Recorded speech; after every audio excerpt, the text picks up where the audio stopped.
Halo Sobat Belajar, bertemu lagi dengan saya Gita Nirmalasari. Pada sesi ini kita akan membahas tentang prinsip asesmen dalam kurikulum OBE. Pada sesi e-learning ini, kita akan membahas prinsip asesmen yang dimana asesmen dalam OBE ini memiliki peran yang sangat penting karena akan menentukan apakah capaian pembelajaran lulusan benar-benar tercapai, bukan hanya sekedar apakah mahasiswa memahami teori. Dan melalui materi ini, kita akan memahami bagaimana penilaian harus dirancang secara sistematis, berorientasi pada capaian berbasis bukti, selaras dengan proses pembelajaran, dan dilakukan secara berkelanjutan. Harapannya, setelah sesi ini, semua akan dapat menerapkan prinsip-prinsip asesmen OBE secara lebih tepat, konsisten, dan akuntabel di setiap mata kuliah maupun kegiatan pembelajaran yang kita kelola. Baiklah, ini adalah tujuan pembelajaran yang akan kita pelajari hari ini. Yang pertama, peserta diharapkan akan mampu menjelaskan 5 prinsip asesmen dalam OBE. Dan yang selanjutnya adalah mampu memberikan contoh bagaimana prinsip-prinsip tersebut diterapkan. Dan yang ketiga adalah memahami peran asesmen dalam menilai ketercapaian CPL. Selanjutnya kita akan masuk ke dalam prinsip yang pertama.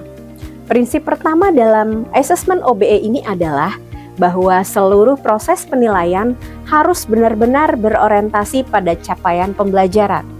Artinya, setiap instrumen atau metode yang kita gunakan harus langsung merujuk pada CPL dan CPMK yang sudah ditetapkan dari awal. Asesmen ini tidak lagi menilai seberapa banyak mahasiswa menghafal teori, tetapi menilai kompetensi nyata yang ditunjukkan melalui performa mereka.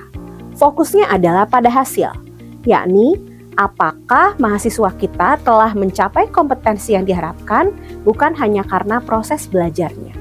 Nah, untuk memastikan itu, maka kita menggunakan metode authentic assessment sebutannya. Judulnya adalah authentic assessment sehingga bentuk-bentuknya adalah penilaian yang otentik seperti studi kasus, proyek, praktik klinik, OSCE, ataupun bentuk penilaian lain yang menggambarkan situasi nyata di lapangan. Nah, dengan cara ini, asesmen hasil belajar akan jauh lebih relevan dan benar-benar mencerminkan kemampuan mahasiswa sebagai calon tenaga kesehatan.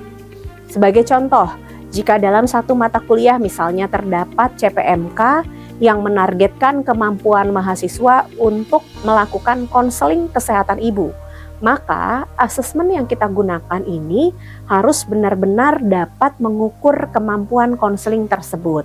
Jadi artinya kita tidak hanya cukup hanya memberikan soal pilihan ganda, tetapi bagaimana antara teori komunikasi ini bisa dipraktikkan, maka kita bisa menggunakan authentic assessment seperti role play, konseling, atau ujian OSCE dengan pasien standar. Nah, contoh lain misalnya, bila capaian pembelajaran lulusan menuntut kompetensi keterampilan klinis seperti misalnya pemeriksaan antenatal, maka penilaian ini harus berbasis performa nyata. Kita menggunakan checklist keterampilan di lab atau lahan praktik dan bukan hanya tes tertulis. Artinya dengan demikian penilaian ini benar-benar menilai capaian dan bukan hanya sekedar pengetahuan. Nah, implikasinya apa yang harus kita siapkan sebagai dosen agar prinsip pertama ini bisa kita terapkan? Yang pertama adalah dosen harus merancang asesmen mulai dari perencanaan pembelajaran, misalnya RPS dan modul. Yang kedua adalah asesmen ini dilakukan secara berkesinambungan. Jadi tidak hanya di ujian akhir, tetapi mulai dari awal agar dosen dapat memastikan perkembangan mahasiswa ini menuju capaian pembelajaran. Dan yang ketiga, hasil penilaian ini menjadi satu dasar untuk umpan balik atau feedback yang membantu mahasiswa kita ini memperbaiki dan meningkatkan pencapaiannya. Untuk yang kedua, prinsip yang kedua adalah validitas dan alignment. Jadi setelah kita memahami bahwa asesmen dalam OBE ini harus berorientasi pada capaian pembelajaran, maka prinsip kedua ini sama pentingnya. Jadi kita harus memastikan bahwa penilaian yang kita lakukan ini benar-benar valid dan sepenuhnya selaras dengan CPL dan CPMK. Serta metode pembelajaran yang digunakan juga harus tepat tepat begitu ya, sehingga tanpa validitas dan alignment assessment ini tidak akan mampu menggambarkan kemampuan mahasiswa kita secara akurat. Nah, prinsip kedua ini dalam assessment OBE ini adalah memastikan bahwa instrumen penilaian yang kita gunakan itu valid dan selaras dengan capaian pembelajaran. Validitas ini artinya apa? Penilaian benar-benar mengukur apa yang seharusnya diukur, itu yang disebut valid. Jadi validitas ini bisa dilihat dari sisi-sisi isi begitu ya. Apakah materi yang diuji ini sesuai dengan kompetensi dari sisi konstruksinya misalnya. Apakah soal atau tugas-tugas ini benar-benar mencerminkan kemampuan yang ingin kita nilai. Dan dari sisi standar, apakah penilaian ini sesuai dengan kriteria atau standar profesi yang berlaku.